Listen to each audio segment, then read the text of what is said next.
শত্রুদের বোঝা বড় দায়। কেন বললাম কথাটা? এখানে দেখেন বড়শি দিয়ে মাছ মারছে, বড়শি দিয়ে মাছ মারছে। মাছ যখন বড়শির সেই টোপ অর্থাৎ বড়শির মাথায় যে পাউরুটি, সেই পাউরুটিটা মাছ ভাবছে হয়তোবা পরম যত্নে কেউ এখানে পাউরুটিটা রেখেছে, সে ইচ্ছে মতো পাউরুটিটা খাবে।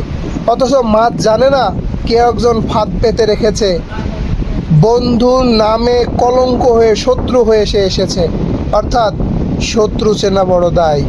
এই যে জেলেটা বড়শির মাথায় পাউরুটিটা দিল, কেন দিল? কারণ হলো তার উদ্দেশ্য ছলনাময়ী করা, তার উদ্দেশ্য ষড়যন্ত্র করা, তার উদ্দেশ্য বন্ধুরূপে শত্রু হয়ে হানা দেওয়া। কেন বললাম কথাটা?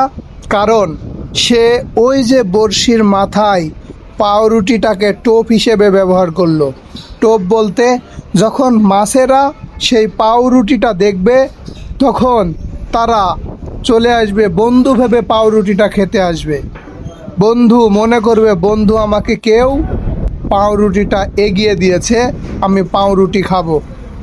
সেই জায়গা থেকেই সে পাউরুটিটা খেতে যাবে। ঠিক এই মুহূর্তে কি দাঁড়াবে? যাহা সে পাউরুটিটা খাবে সেই মুহূর্তেই মাছের গলায় বড়শির লোহার শিকলটা বেঁধে যাবে। আর তখনই যে মাছ মারছে সেই জেলে মাছটাকে টান দিবে। টান দেওয়ার সাথে সাথে মাছটা ওপরে উঠে আসবে। অর্থাৎ জেলে কিন্তু তার স্বার্থ হাসিল করার জন্য টোপটাকে ব্যবহার করেছে।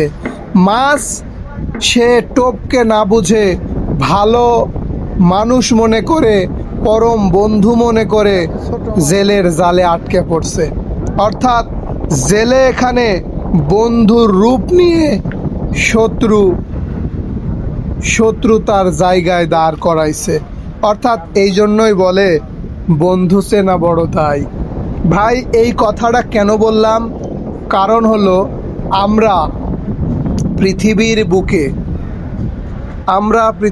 বুকে বহু মানুষ এই রকম ষড়যন্ত্রের শিকার হই, এই রকম টোপ গিলে ফেলি, এই রকম বন্ধু নামক শত্রুর কাছে নিজেরা সোপর্দন করি। আমরা ভাবি যে সে আমার পরম বন্ধু, সে আমার চরম ভালোবাসার মানুষ, কিন্তু পর্যায়ক্রমে হয়তো একটা সময় যে বুঝি যে না সে আমার চরম শত্রু।